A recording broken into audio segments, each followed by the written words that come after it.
Welcome to King's Bishop Teaches Chess. I'm Coach Daniel, your host, also known as King's Bishop here at chess.com. We're bringing another edition of the Fischer Friday video series, this time featuring a game between Svetozar Gligorić and Bobby Fischer, and it was the 21st round of the Portoroz Interzonal tournament played on September 10th, 1958. Now, you may or may not be familiar with Svetozar Gligorić. Let me tell you a little bit about him. He was generally considered to be the greatest Yugoslavian player of all time. If you prefer, you might say Serbian, but he was born on February 2nd, 1923 in Belgrade, in what was then the Kingdom of Yugoslavia. He passed away in his home city over 89 years later on August 14th, 2012, completing a life in which he was widely regarded as a key figure in the development of chess in his native country. Gligorić was a regular participant in the World Championship cycle between 1948 and 1973, participating in every interzonal between those years, including those years, except for the 1955 interzonal in Göteborg. He has several openings that bear his name. He formed lifelong friendships with many of the world's elite players, including Bobby Fischer, and during his career, he won 24 games against 6 different players who were or would become world champion. Twice against Max Euwe, twice against Mikhail Botvinnik, 6 times against Vasily Smyslov, twice against Mikhail Tal, 8 times he defeated Tigran Petrosian, and 4 times he defeated Bobby Fischer. So quite a player was Gligorić. Let's see what he has to offer us today. He begins the game with e4, and you know that Bobby almost always played the Sicilian defense against e4, pawn to c5. Such is the case here. Knight f3, d6, d4, pawn takes pawn, knight takes pawn. We get the open Sicilian. Knight f6, knight c3, and Bobby's favorite, Najdorf's variation, pawn a6. And I've told you much about Najdorf in the past. I won't give you the biographical details this time since we've repeated them so many times. Bishop g5, pawn e6, pawn f4, bishop e7, queen f3, pawn h6 hits the bishop, which retreats to h4. Pawn g5 hits the bishop again. And speaking of Göteborg, this is the Göteborg variation. Göteborg, perhaps known to you as Gothenburg, is a major city in Sweden. It's the second largest city in Sweden, in fact, only after Stockholm, the capital. And it is the 5th largest city in all of the Nordic countries. Göteborg is situated off of the Göta Älv River on the country's west coast. It's an important seaport, known for its Dutch-style canals and leafy boulevards, such as the Avenyn, the city's main thoroughfare, which is lined with many cafes and shops. Göteborg, the Göteborg variation, or Gothenburg. Okay, after g5, pawn takes the pawn, king's knight retreats to d7, and watch this amazing move. Knight takes the pawn, hitting the queen. So why this sacrifice? Well, it opens the line to the king, and pawn takes knight is therefore answered by queen h5 check, forcing the king to f8. Now bishop b5 scores a double exclam, but it wasn't Gligorić's brilliancy. This was played for the first time back in 1955 by Palqueres, and that was in a game against Let me think. Let me just find it for you. It was in a game against... Oh, speaking of Miguel Najdorf, it was a game against Miguel Najdorf. So there you go. Here, rook h7 is played. Now, let's take a moment and talk about moves you shouldn't play. You don't want to take the bishop. Let's start with that. That should get a double question mark, and it does. And the point is, with your king exposed, this rook comes over with check, and what are you going to do? You can't put your king here or here because of checkmate, right? Either or, this would be checkmate.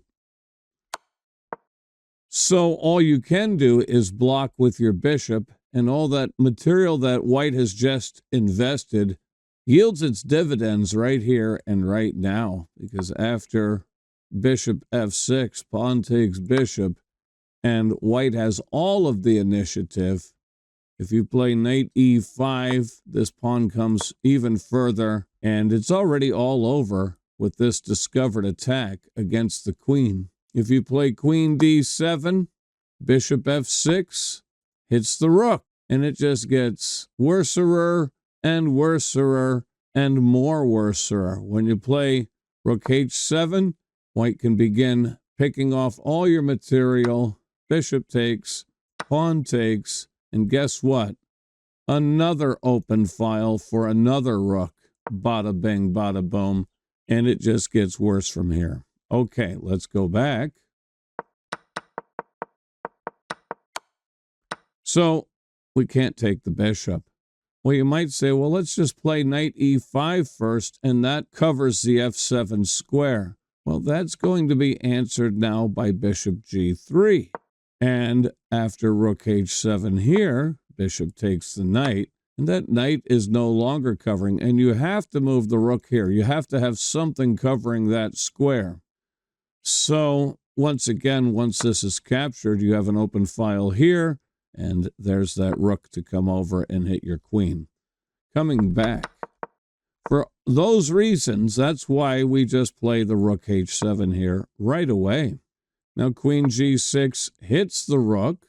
Rook f1 still in the works. This queen g6 is not the most common move. More common is to castle with check. That line continues king g8, pawn g6, rook g7, rook f7, bishop takes bishop, queen takes pawn on h6, super attacking the rook. Rook takes rook, pawn takes rook, check, king takes the pawn, rook f1, check, bishop retreats to f6, now queen h7, check, and king escapes to e8, out of this line of fire, but into this line of fire. Coming back, that's the most common line.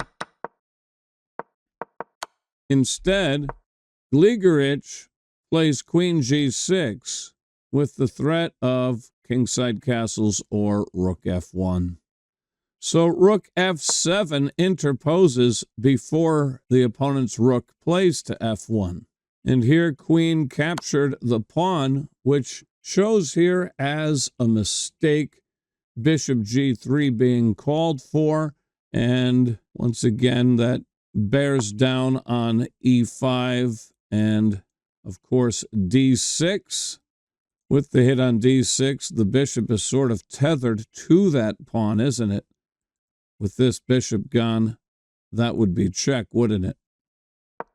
But queen takes pawn was played, and now king g8 gets off of the open file, and the threat now is knight e5. This now can be played safely. So queen comes back to g6 check, and again indicated as a mistake here by our annotator, with bishop takes the knight being preferred. My preference was actually the original rook f1 that I mentioned. Okay, it was marked as a mistake and then upgraded to an inaccuracy. Either way, the bot doesn't care for it, but my idea was after rook takes the rook, his bishop can retreat. Okay, rook takes rook is a mistake as well. I see. All right, queen g6 was played. Bishop takes knight was the move called for by the annotator. And once again, the rook comes back to g7 here for interposition. Now queen takes the pawn on e6 with check. King h8. Knight e5 still in the works, which is really why it would have been advisable for the bishop to capture here. And so, at last, he does, in fact, capture here. You don't want to throw in yet another check here, which will be interposed against by our rook with tempo. And that skewers the queen and the bishop. So that would be winning for black for sure. Therefore, queen h6 is not the type of move you want to play here. Bishop takes knight is the move that you should play and the move that was played. Knight takes the bishop. Queenside castles. Gets a bead on our queen. Knight e5 discovers a defense of the pawn, which was, of course, under super attack from the queen and the rook.